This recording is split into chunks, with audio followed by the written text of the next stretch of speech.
बिस्मिल्लाहिर्रहमानिर्रहीम।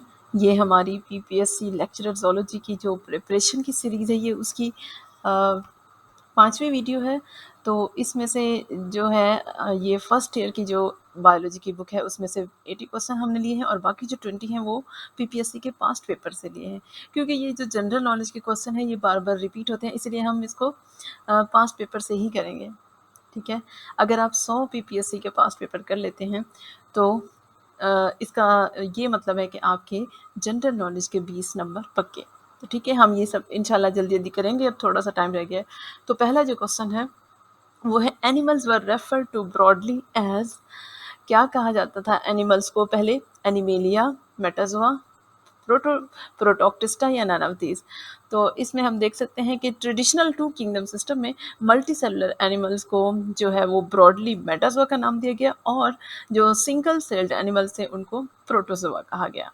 तो मेटाजोआ जो है वो राइट ऑप्शन है, B. Next question, Porifera belong to Parazoa, Metazoa, Protoctista या नन ऑफ दीज। तो हमें पता है कि ये जो पोरिफेरा है, फाइलम पोरिफेरा, ये पैराजोआ से बिलोंग करता है। So right answer is A. अच्छा, ये जो बाकी फाइलम्स है ये भी आप अच्छे से याद कर लीजिएगा, ये इम्पोर्टेंट है। Next, the simplest of the animals belong to subkingdom, Parazoa, Metazoa, Protoctista और नन ऑफ दीज। तो इसमें से हम देख सकते हैं जो the simplest of the animals belong to subkingdom, Parazoa, phylum, Porifera, क्योंकि इनमें सिर्फ सेलुलर ऑर्गेनाइजेशन होती है और टिश्यू लेवल की ऑर्गेनाइजेशन नहीं होती। सो इसलिए ये सिंपलेस्ट है पैराजोआ में। Next question is, in Grade Radiata, all animals are with radial symmetry and all are diploblastic, triploblastic, both A and B, none of these.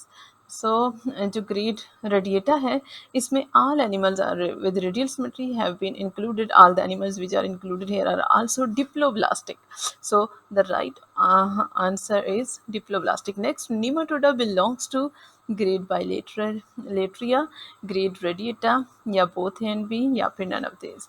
सो इसमें से हम देख सकते हैं कि ये जो नीमाटोडा है ये बिलोंग टू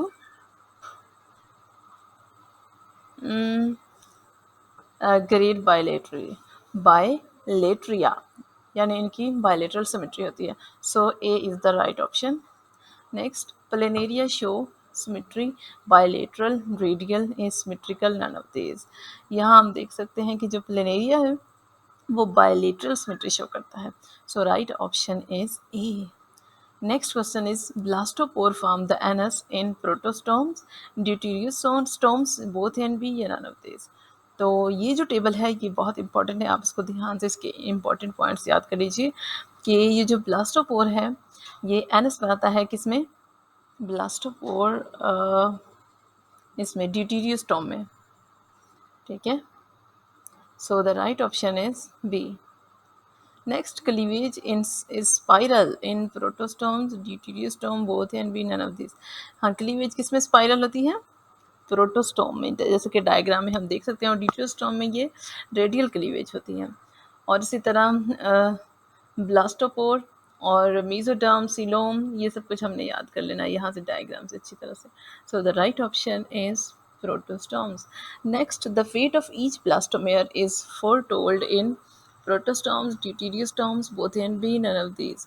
तो इसमें हम देख सकते हैं कि जो फेट होती है ईच ब्लास्टोमेयर की वो पहले से बताई गई होती है किसमें?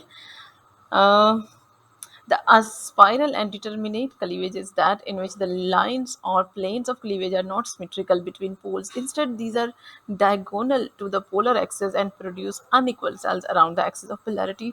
And all the blastomeres have determined role to play in the formation of embryo. The fate of each blastomere is foretold. In radial and intermediate cleavage, the planes of cleavage are symmetrical to the polar axis and produce tiers of cells on top of each other, and the fate of each blastomere is not predetermined. In some, any one blastomere can produce a complete embryo. So the right option is A, protostomes. Sac-like digestive system is the characteristics of diploblastic animals, triploblastic animals, pseudocoelomates, yeah, none of these। सो इसका जो right option है वो है diploblastic animals. Next, triploblastic animals are coelomates, acoelomates, pseudocoelomates या फिर all of these. सो इसमें से हम देख सकते हैं जो राइट ऑप्शन है वो ऑल ऑफ दीज है. सिलोमेट भी होते हैं, एसिलोमेट भी होते हैं और सीडोसिलोमेट भी होते हैं. Next, phylum dash is an example of acoelomate, platyhelminthes, mollusca, annelida, none of these. Phylum जो प्लेटीहेल्मिन्थ है, there is no body cavity और सिलोम, सो इसलिए ये एसिलोमेट है. So A is the right option. Next, phylum dash is an example of pseudocoelomate, platyhelminthes, mollusca, aschelminthes, none of these. So, in Escalmanthus, the space between the body wall and the digestive tube is called pseudocoelom, false body cavity. Pseudocoelom is not homologous to true coelom because it is not lined by coelomic epithelium. It has no relation with the reproductive and excretory organs.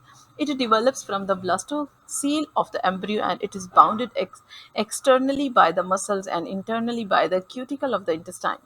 The animals having pseudocoelom are called pseudocoelomates. So the right option is Escalmanthus C. Next, phylum dash is an example of coelomates, annelids, chordates, hemichordates, all of these. Coelom is cavity present between the body wall and the alimentary canal and is lined by mesoderm. The mesoderm splits into outer parietal layer which underlines the body wall and the visceral layer which covers the alimentary canal, and the cavity between them is the true coelom. It is filled with fluid called coelomic fluid. The animals which possess coelom or true body cavity are called coelomates. Animals from annelids on to chordates. सो जो D है वो right option है, all of these. Next, in coelomates dash is divided into visceral and parietal parts. Ectoderm, mesoderm, endoderm, none of these. So इसमें diagram में हम देख सकते हैं कि ये जनरल बॉडी प्लान है ए सिलोमेट का, सीडो सिलोमेट का और सिलोमेट का. तो इसमें देख सकते हैं कि हम विजरल और पेरिटल पार्ट्स में क्या चीज़ डिवाइड हुई है. It is mesoderm in coelomate. So B is the right option. The most primitive animals belong to phylum Mollusca, Annelida, Porifera या none of these. So जो phylum Porifera है वो most primitive animals हैं. So right answer is C. Next, in most sponges, the body wall is formed of an outer layer called coelenterate, pinacoderm, gelatinous mesenchyma, none of these. So इसमें से हम देख सकते हैं कि जो मोस्ट स्पॉन्जेस हैं उनमें बॉडी वॉल की आउटर लेयर को हम कहते हैं पिनाकोडर्म्स. In most sponges, the pores through which water enters the body is called main opening, osculum, ostia, none of these. So जो मेन ओपनिंग होती है उसको कहते हैं ostia. Next, in sponges, the skeletal system is in the form of spicules that are calcareous, siliceous, spongin fibers, or all of these. सो हम देख सकते हैं कि स्पॉन्जेस में जो स्केलेटन सिस्टम होता है वो in the form of variously shaped needle like structures called spicules. These may be calcareous or siliceous. The bath sponge has a skeleton of spongin fibers. So all of these is the right option. Next, in sponges, the asexual reproduction is by gametes, budding, binary fission, none of these. So the right option is budding. Next, a beautiful and delicate sponge made up of glassy framework and commonly called Venus flower basket. तो हमने इसका नाम बताना है. Sycon, ल्यूकोसिलेनिया, you प्लेक्टिला या none of this. सो ये चारों आपने याद कर लेंगी, चारों में से कोई भी आ सकती है. It is possible. So right option is Euplectella, C. Next, the best commercial sponges are found in the warm water of Indian Ocean, Arabian Sea, Mediterranean Sea, या none of these. अच्छा, जो skeleton है sponges का वो have long been used by men mostly for washing and bathing. Although many artificial sponges have been made from synthetic material, still the natural sponges are in demand and is an important industry in many parts of the world. The best commercial sponges are found in the warm waters of Mediterranean Sea. So C is the right option. Next, nematocysts are special cells and are present in coelentrates, Cnidaria, both A and B, none of these. जो stinging nematocyst होते हैं या फिर stinging cells होते हैं वो किसकी characteristics है? निडेरिया, कोइलेंट्रेटा और निडेरिया दोनों में होते हैं, तो so C is the right option. Next, from cnidarians two basic forms polyp and medusa dash is nutritive in function. अब कौन न्यूट्रिटिव होता है, पोलिप या फिर medusa?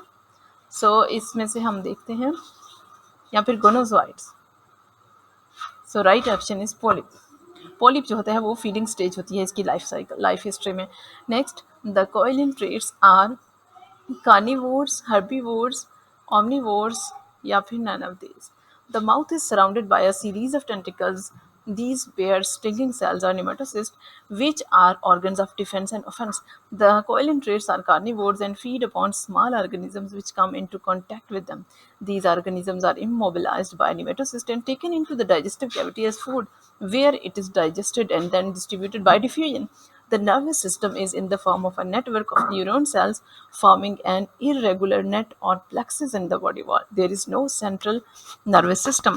Many colonial coelentrates, such as coral, produce a hard exoskeleton formed of calcium carbonate. It is secreted by epidermal cells that take lime from seawater. The skeleton of coral is responsible for formation of small coral island or large coral reefs. So, ये जो होते हैं carnivores होते हैं. Right option is A.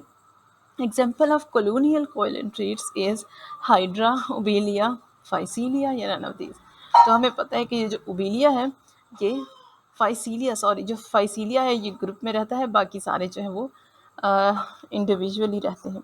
So right option is Phycelia. Obelia show alternation of generation and has a kind of zooid known as dash which give rise to individual zooids called medusae by asexual method. Blastocyst, blastostyle, blastopore, yeah, none of these. अच्छा, in coelentrates, reproduction takes place by asexual as well as sexual means. For example, Hydra reproduce asexually by the formation of birds. The bird after some time separate from the parent and develops into a new individual. In Obelia, for example, there is sexual as well as sexual reproduction, sexual and asexual both. It has a kind of zooid known as blastostyle, which gives rise to individual zooids called medusa by asexual method. So the right option is B, blastostyle. Next, Obelia show alternation of generation and both generations are diploid, haploid, one haploid and one diploid, या फिर none of these. The life cycle of coelenterate is characterized by the presence of alternation of generation. There are two generations, one reproduced by sexual means and the other by asexual means. Both generations are diploid. Often the two generations consist of one free living and one attached stage. Therefore, asexual generation and sexual generation alternate with each other. This is known as alternation of generation. So, right option is A, diploid. Hydra is a dash coelenterate and exists only in polyp form. Therefore, alternation of generation is absent. ये कौन सी है? ये marine है, fresh water है, terrestrial है, या फिर इनमें से कोई भी नहीं. सो हम देख सकते हैं कि जो हाइड्रा है वो फ्रेश वाटर कोएलेंट्रेट है और ये पोलिप फॉर्म में होता है और फ्रेश वाटर में रहता है. Next, dash are commonly called corals. Their skeleton from large coral reefs and even small islands. Eurelia, Actinia, Madrepora, yeah, none of these. So, next, coral reefs are mostly formed of calcium carbonate, calcium phosphate, calcium silicate, yeah, none of these. Corals are formed from the secretions produced by specialized polyps that are present in certain coelentrates. These polyps become covered by stony cups due to hardening of their secretions. From the mouth of the stony cup, a polyp can pass out its tentacle for the purpose of feeding and withdraw itself where not feeding. Most such coelentrates are colonial. The stony network or mass of such coelentrates are called corals. Living polyps are found on the surface layer of coral, whereas underneath the mass are dead stony structures only and there are no polyps inside. The stony masses that are formed in this way are called coral reefs. These are mostly formed of calcium carbonate या फिर limestone. तो इसमें अगर limestone होता option में तो वो भी सही होता, calcium carbonate या फिर limestone. So right option is A, calcium carbonate. The name platyhelminthes mean roundworm, flatworms, both A and B या फिर none of these. So जो प्लेटी हेलमेंथ इसका लिटरल मीनिंग होता है flatworm. So the right option is B, flatworms. Next, in dash excretory system consists of branching tubes ending in bulb-like cells, the flame cells, coelenterate, cnidaria या फिर platyhelminths. Flame cells किस में होते हैं? ये होते हैं platyhelminths में. Asexual reproduction in platyhelminths is by budding, fission, gametes या फिर none of these. जो asexual reproduction होती है वो होती है by fission. Dash lives in the bile duct of its host. अब host की bile duct में कौन रहता है? Dugesia, Fistula, Tania या फिर none of these. So यहाँ से हम देख सकते हैं कि जो फेस्यूला है वो रहता है बाइल डक्ट में अपने होस्ट के. Next, the parasitic platyhelminthes have adaptations. कौन सी अडेप्टेशन होती है? The epidermis is absent in formation of a resistant cuticle for protection. They have developed adhesive organs such as suckers and hooks for attachment to the host. There is degeneration of muscular system and nervous system या फिर all of these. So ये सारे इसकी characteristics हैं और इसके अलावा भी हैं, वो भी आप देख लें, वो भी याद कर लें. So all of these is the right option. Next, in tapeworm, embryo inside the egg is round in shape and has chitinous hooks. कितने chitinous hooks होते हैं? 5, 6, 7 या फिर none of these. So इसमें 6 होती है. Right option is 6. Next, nematoda means pointed ends, two ends, naked ends या फिर none of these. अच्छा, nematoda का जो literal meaning होता है वो होता है pointed ends. So इसमें जितने भी animals हैं उनके ends, दोनों ends जो हैं वो नोकीले होते हैं यानी कि pointed होते हैं. So this is A. Nematoda ranges from microscopic form to some form reaching a length of up to कितने मीटर होती है? 1 मीटर, 2 मीटर, हाफ मीटर या फिर none of these. So इसमें से हम देख सकते हैं length of up to 1 metre. 1 metre ये माइक्रोस्कोपिक से लेकर 1 मीटर तक हो सकता है. In nematode sense organs are in the form of nerve net, ganglia, papillae या फिर none of these. So इसमें हम देख सकते हैं कि जो सेंसरी ऑर्गन्स होते हैं वो in the form of sensory papillae होते हैं on the lips at the anterior end. The circulatory and respiratory systems are absent. Gaseous exchange जो होती है वो थ्रू जनरल बॉडी सरफेस होती है. लोकोमोशन होती है bye undulating waves of contraction and relaxation of muscles. So C is the right option. Next, in nematodes, pinworms are parasites in the human cecum, colon, appendix या फिर all of these. कहाँ पाए जाते हैं nematodes? जो pinworm होते हैं ये होते हैं इन सब में, cecum में भी, colon में भी और appendix में भी. Next, in nematodes, hookworms are parasite in the human small intestine, large intestine, appendix या फिर none of these. अच्छा, ये जो इनका साइंटिफिक नेम है एनकाइलोस्टोमा ड्यूडेनेलिया, ये भी आपने याद कर लेना है. It is a parasite of human small intestine in Asia, North Africa and Europe. It is very dangerous because it holds the villi of intestine and sucks blood and blood body fluid. During feeding, they produce an anticoagulant to prevent clotting of blood, and after feeding, leave the wound bleeding. In children, it can cause severe anemia and retard physical and mental growth. So right option is small intestine. Next, segmented worms belong to phylum Platyhelminths, Esculenthes, Annelids, या फिर none of these. So right option is annelids. Next, Nereis is a freshwater annelid, marine annelid, a parasite या फिर none of these. ये जो Nereis है ना ये marine annelid है. Excretion takes place in annelid by flame cells, nephridia, kidneys या फिर none of these. Annelids जो हैं इनमें नेफ्रीडिया पाए जाते हैं और इनके जरिए एक्सक्रीशन होती है. So B is the right option. Next, dash are the first group of invertebrates which have developed a closed circulatory system. Mollusks, arthropods, annelids या फिर none of these. अब annelids जो है वो first invertebrate group है जिसके अंदर closed circulatory system है. So ये बाकी भी पढ़ लीजिएगा आप. So right option is C. Next, the organs of locomotion in annelids are chitinous chieti, seta embedded in sacs, parapodia या फिर all of these. So right option is all of these. ये सब के सब जो है वो इनमें इनके डिफरेंट एनिमल्स में जो है वो ये ऑर्गन्स ऑफ लोकोमोशन है। Next, in Nereis fertilization is external and at a free swimming dash is produce during the life cycle. क्या प्रोड्यूस होता है? ट्रोकोफोरी लार्वा, ट्राइलोबाइट लार्वा या nematomorpha larva. So right option is trochophore larva. Phylum Annelida have classes 3, 4, 5 या none of these. Phylum Annelida की जो है वो 3 classes होती हैं, क्लास पोलीचीटा, क्लास ओलिगोचीटा या फिर class हीरोडीनिया। So right option is A. Nereis belong to class polychaeta, oligochaeta या फिर हीरोडीनिया। ये जो नेरीज है ना, ये क्लास पोलीचीटा। अब इसकी कैरेक्टरिस्टिक्स क्या है?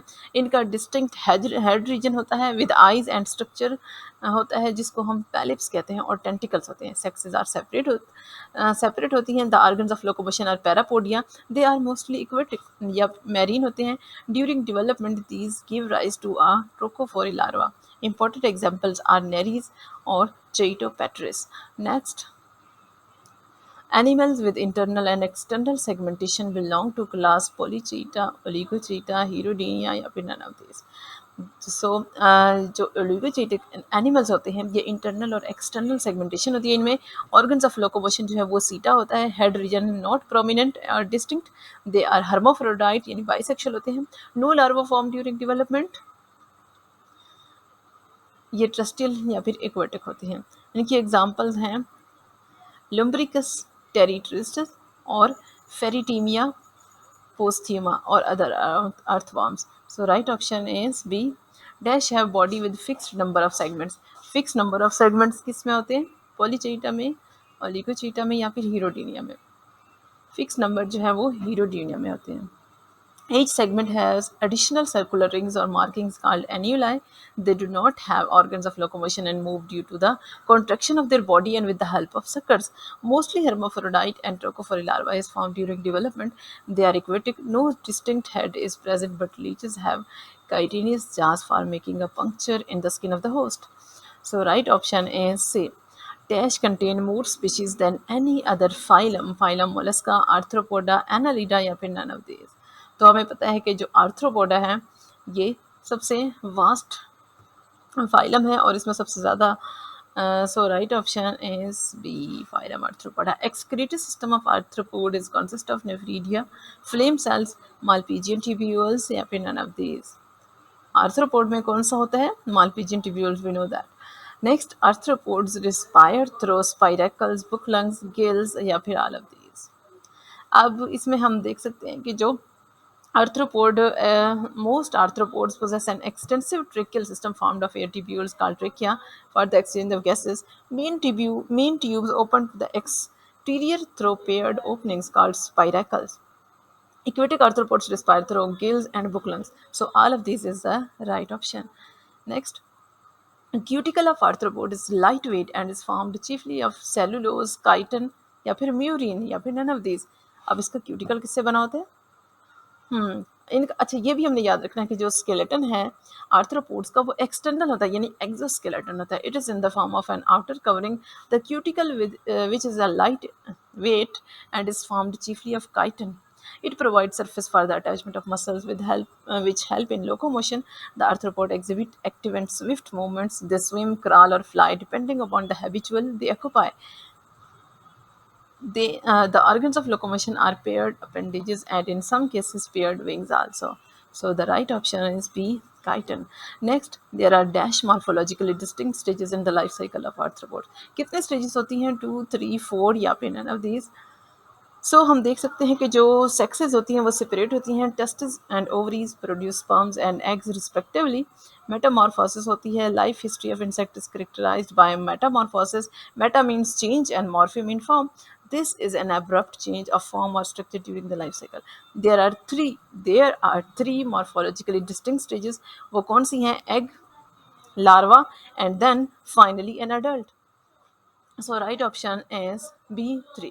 These arthropods are aquatic and have gills for respiration. कौन से होते हैं? जो aquatic भी होते हैं और gills भी होती है respiration के लिए। Class क्रस्टसिया, class insecta, class Arachnida या फिर none of these. So हम देख सकते हैं कि ये जो क्लास क्रस्टसिया है ये इक्वेटिक भी हैं और गिल्स भी होते हैं इनके रिस्पायरेशन के लिए। Next, largest group of arthropoda is class crustacea, class insecta, class arachnida. ये पीपीएससी की जो अभी लेक्चर का टेस्ट हुआ 2020 में, ये क्वेश्चन उसमें भी आया हुआ था कि जो लार्जेस्ट ग्रुप है आर्थ्रोपोडा का वो कौन सा है। तो ये हमें याद है, क्लास इंसेक्टा या फिर क्लास हेक्सोपोडा, इसका दूसरा नाम है, ये हमें याद रखना है। कोई इनमें दोनों में से कोई भी नाम आएगा तो हमने यही लगाना है।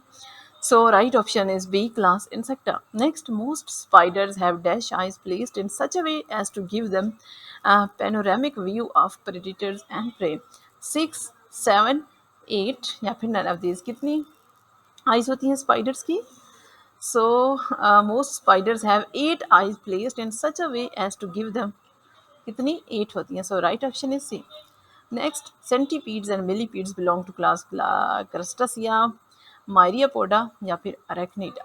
सेंटीपीड मिलीपीड्स क्लास माइरियापोडा से बिलोंग करते हैं, जिसमें लेग्स बॉडी जो होती है वो डिवाइडेड होती है into large number of segments, each having a pair of legs, a pair of antenna and a pair of eyes are present on head.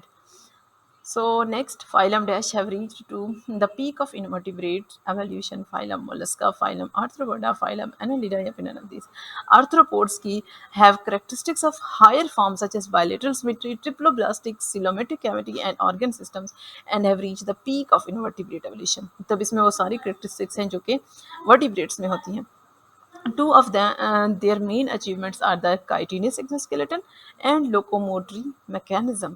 अब हमने इसका जो एक्सोस्केलेटन है वो काइटन का बना होता है, एक तो ये मेन बात है याद रखने वाली, और दूसरी जो इनका स्केलेटन होता है वो एक्सोस्केलेटन होता है, और इनका लोकोमोटरी जो मैकेनिज्म है वो डिफरेंट होता है। हर तरह के ये उड़ भी सकते हैं, चल भी सकते हैं और तैर भी सकते हैं इवन, ये हमें याद रखना है। सो इसलिए ये सक्सेसफुल ग्रुप ऑफ एनिमल्स हैं, phylum arthropoda. Next, the exoskeleton of chitin is in the arthropod is secreted by epidermis, mesodermal layer, endodermis या फिर none of these। ये क्वेश्चन भी पीपीएससी के एग्जाम में आए हुए हैं। Chitin is non-living, non-cellular and is secreted by the underlying epidermis. So epidermis is secrete होता है, A is the right option. Sister phylum for arthropod is phylum mollusca, phylum arthropoda, phylum annelida। अब sister कौन सा है? Sister phylum। पीछे हमने phylums की जो डायग्राम या फ्लोर चार्ट देखा था, उसमें भी अगर आपको याद हो तो उसमें कौन सा ग्रुप इसके साथ दिखाया हुआ था? Phylum Annelida. Arthropods share with annelids the characteristics of having the body divided into similar segments. In arthropoda, however, segmentation is not metameric and organs are not repeated in the different segments. Each somite typically is provided with a pair of jointed appendages, but this arrangement is often modified with both segments and appendages specialized for different functions in different habitats.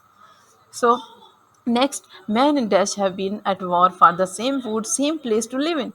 Crabs, insects, animals, none of these. अब competition के दरमियान है इंसान के का insect, इंसान और insect के दरमियान कंपटीशन है।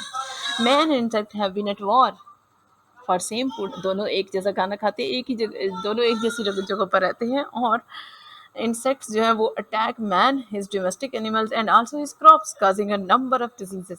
There are not only a health hazard but also cause economic loss to man by destroying his property and crops. Some insects are also useful to him, such as the honeybee or the silkworm. Insects are therefore of great importance to mankind. So B was the right option. The common housefly carries disease-causing organism to contaminate food and cause hepatitis, malaria, sleeping sickness या फिर none of these। तो ये जो common fly house fly होती है, इससे जो ज़्यादातर बीमारी हमें होती है वो होती है hepatitis. Wax obtain from silkworm, lobsters, honey bee या फिर नन ऑफ दीज। सो हमें पता है कि वैक्स हमें जो है वो हनी बी से मिलता है। Next, dash is the largest invertebrate animal. Giant crabs, giant squid, giant lobsters या फिर none of these। ये जो है giant squid जो है ये largest invertebrate animal है, ये भी क्वेश्चन आया हुआ है। Next, rasping tongue-like structures in the mollusk is called mental radula, both and B, ये है radula। So B is the right option.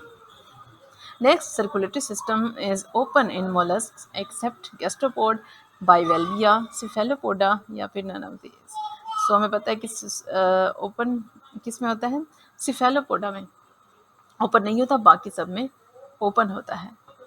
Next, slug belong to class gastropoda, bivalvia या फिर सेफेलोपोडा। सो गैस्ट्रोपोडा जो है वो right option है। Next, respire by plate like gills.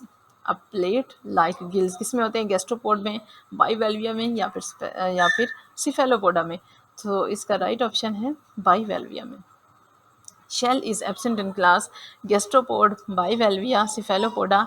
ये है सिफेलोपोडा में शेल नहीं होती, जैसा कि हम इस डायग्राम में देख सकते हैं। स्लग है, मसल स्लग है, इसमें क्या है? शेल नहीं है, और ये सिफेलोपोडा की एग्जांपल है।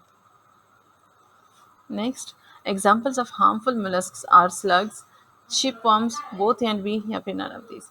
अब मोलस्क जो हार्मफुल हैं उनमें से ज़्यादातर स्लग्स और शिपवर्म्स होते हैं। Slugs are injurious to gardens and cultivations. They not only eat leaves but also destroy plants by cutting their roots and stems. Pterido, a shipworm, damages wooden parts of ships, but many mollusks are great source of food for man in many parts of the world. So, both A and B is the right option. The brain of Dash is exceptionally large and complex for invertebrate brain. अब किसका brain large होता है? Slugs का, snail का, octopus का। सो ये है octopus. कैसे इसका ब्रेन लार्ज होता है? It is enclosed in a shell like case of cartilage and endows the octopus with highly developed capabilities to learn and remember. In laboratory, octopus can rapidly learn to associate certain symbols and can open a screw cap jar to obtain food. So C is the right option.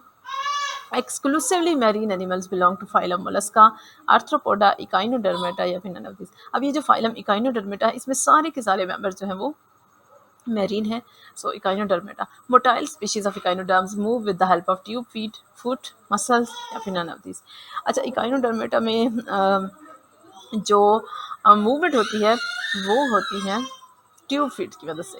Dash is common among echinoderms. Echinoderms में सबसे common form of reproduction कौन सी है? Budding, regeneration, fission या फिर none of this. So regeneration जो है वो सबसे ज़्यादा कॉमन है. Bipinnaria and Brachiolaria larvae of echinoderms are complex, exhibit bilateral symmetry and resemble those of hemichordates, chordates, arthropods, या फिर none of these. So the right option is chordates. Resemblance between echinoderms and chordates are there is radial cleavage during the development of both phyla. The blastopore forms the anus in both. Phosphocreatine is present in both. All of these. So all of these is the right option.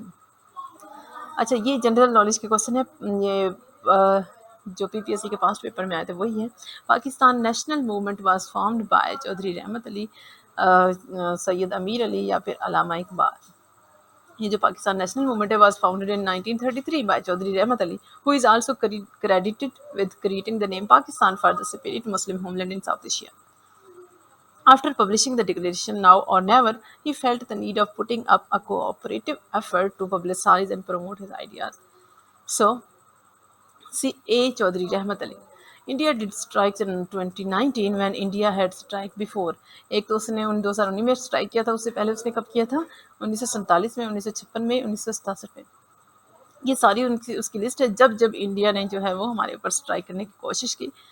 पहले सबसे पहले 1947 में किया, फिर 1965 में, फिर 1971 में, फिर 1999 में, फिर 2001 में, फिर 2008 में, फिर 2016 में, फिर 16 में, फिर 16 में.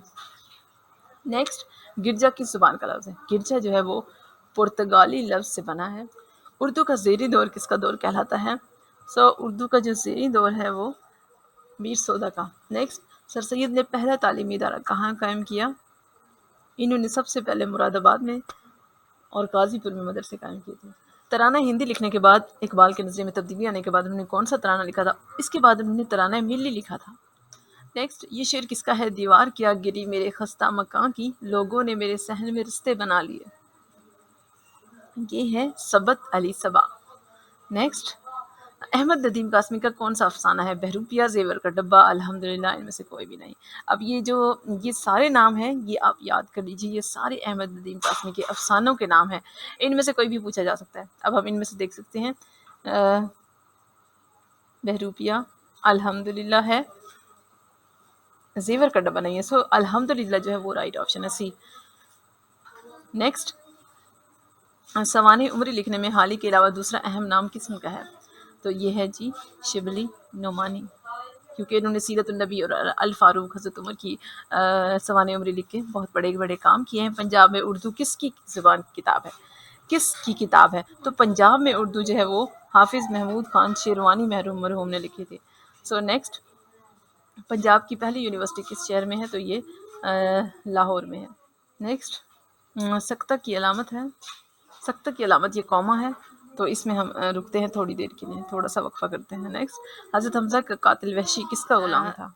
जबीर बिन मतम का गुलाम था। हज़रत ज़ैद की शहादत किस गज़वा में हुई? गज़वा मोता में। नेक्स्ट, तफसीर बिल मायूर की पहली मुस्तनद और जामे किताब कौन सी है? अब तफसीर बिल मायूर क्या होती है पहले ये देखते हैं। ऐसी तफसीर जिसमें कुरान सुन्नत अक़वाल सहाबा और ताबईन सीरत तारीख की मुस्तनद रिवायात को ही मद्देनज़र रखा जाए, इस किस्म की तफसीर को तफसीर मनकूल भी कहते हैं। शाह वलीउल्लाह के नज़दीक कुरान का सबसे पहला बुनियादी अमल क्या है? जो ये तज़कीर बिल्लाह है, यानी अल्लाह का जिक्र करना। तलहा बिन खवैलद अस्दी की सरकोबी के लिए हज़रत अबू बकर सिद्दीक़ ने किसकी क़यादत में लश्कर रवाना किया? हज़रत खालिद बिन वलीद की क़यादत में। अबू सुफियान की बेटी का निकाह आप सल्लल्लाहु अलैहि वसल्लम से हुआ, उनका नाम क्या था? उनका नाम हज़रत उम्मे हबीबा था। नेक्स्ट, 4 हिजरी में आप सल्लल्लाहु अलैहि वसल्लम का निकाह किन से हुआ? तो ये हुआ उम्मुल मोमिनीन हज़रत उम्मे सलमा। लास्ट क्वेश्चन, सूफ़ मूसा का जिक्र कुरान में कितनी मरतबा आया है? तो ये 2 मरतबा है, एक अमलम युनब्बा बिमा फ़ी सुहफ़ि मूसा और दूसरी सूफ़ इब्राहीम व मूसा। ये पूरे कुरान में सिर्फ 2 मरतबा आया है। So A is the right option.